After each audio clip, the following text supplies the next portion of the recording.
Our potential changes to the electoral law continue in Parliament, and there's much debate over some of the proposed amendments. A committee has been tasked with amending the Electoral Act to allow independent candidates to contest polls following a Constitutional Court ruling. We're joined now by the Home Affairs Porfolio Committee's Brandon Pillay. Mr. Pillay, good evening to you. Thanks for your time. Following the debate that you've had over some of the contentious issues, do you think you're any closer to finding some kind of consensus? And I'll speak here specifically about this issue of the signatures that are required from independent candidates who want to contest the elections. Thank you. Firstly, good evening, and thank you very much. Firstly, I must say that yes, we are. In fact, on Friday, the Parliamentary Committee will adopt the A list and then submit the report to the National Assembly, and then it's going to be sent to the NCOP.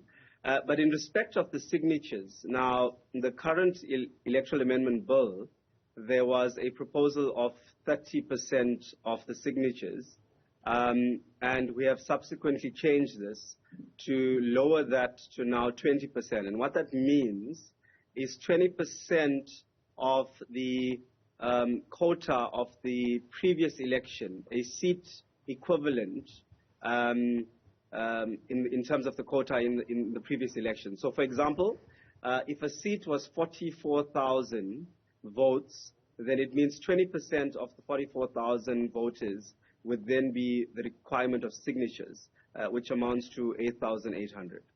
How many signatures do political parties need?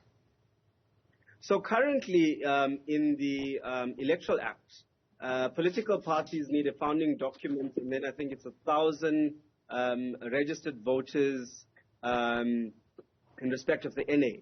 But remember that that is a separate piece of legislature that will, after this electoral amendment bill, obviously have to then be changed so that it quantifies and also becomes a similar percentage in terms of political parties. So effectively, you are saying that you are dealing with the criticism of the unfairness, and this is the unfairness that is required on independent candidates to produce a certain amount of signatures that political parties will not be expected to produce.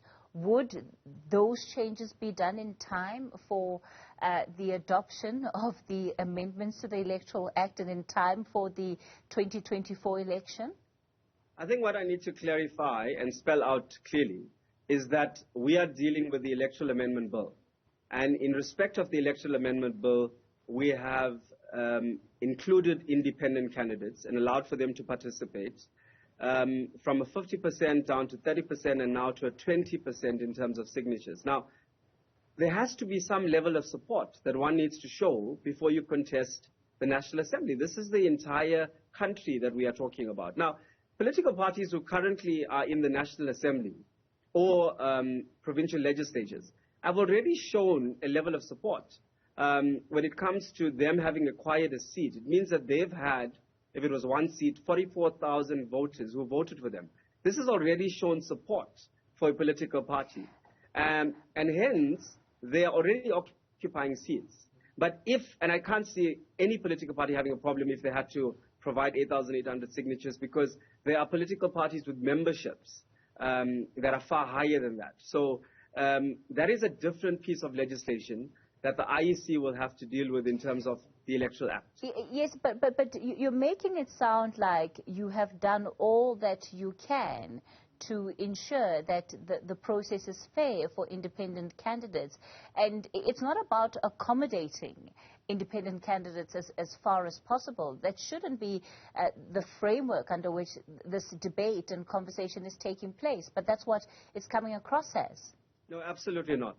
It's not about accommodating. Remember, we came to the Electoral Amendment Bill as a result of a Constitutional Court ruling that said we must allow for ordinary citizens to be able to contest a seat in the National Assembly or to be able to participate in the general election. What they said was that Parliament must then determine how that is going to be done.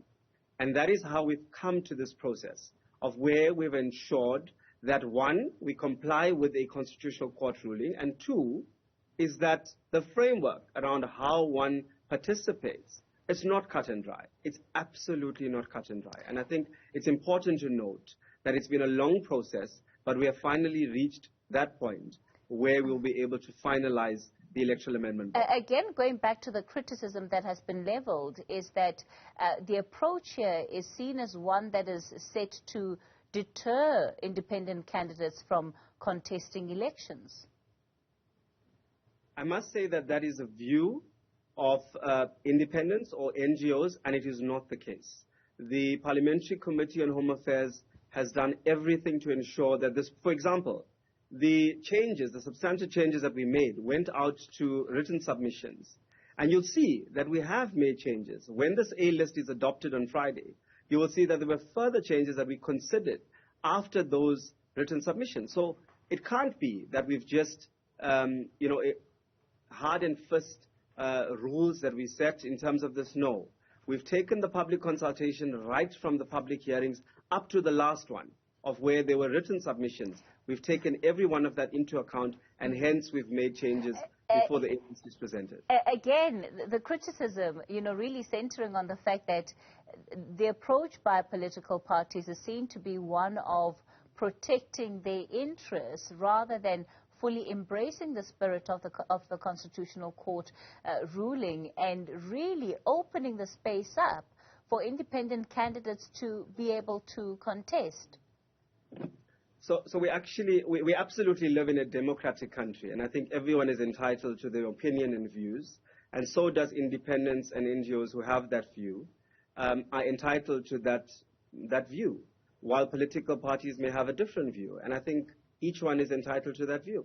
So the difficulty, of course, Brandon, is that it's not just a view, but if there is the wave of dissatisfaction with the approach that has been taken by Parliament, we could well see this amendment bill being challenged and contested in the Constitutional Court.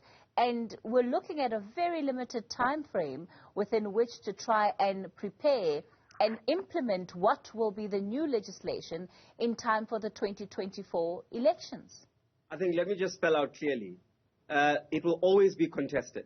Right from the beginning, right from the day we started public hearings, we were already getting this threat of court action, and we were already being told that it will be challenged. Let me tell you why. The view by independent candidates and NGOs is that we should have a constituency-based system.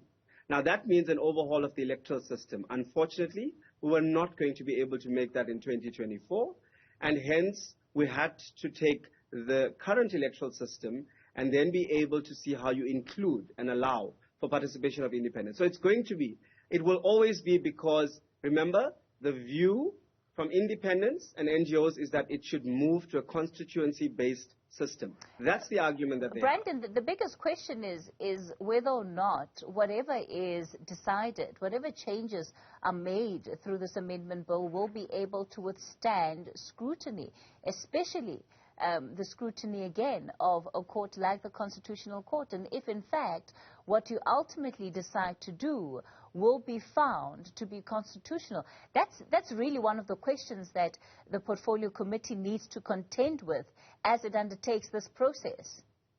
No, I agree. And I must say that this is not just us as the Parliamentary Committee. We have other stakeholders. We have the State Law Advisor. We have legal services. We have a council that was appointed by DHA. We have IEC. And we have received legal advice and counsel on every one of the clauses. All right. And hence you'll see why we even reduced the percentage of signatures. Home Affairs Portfolio Committee, this is Brandon Pillay. We'll leave it there for tonight.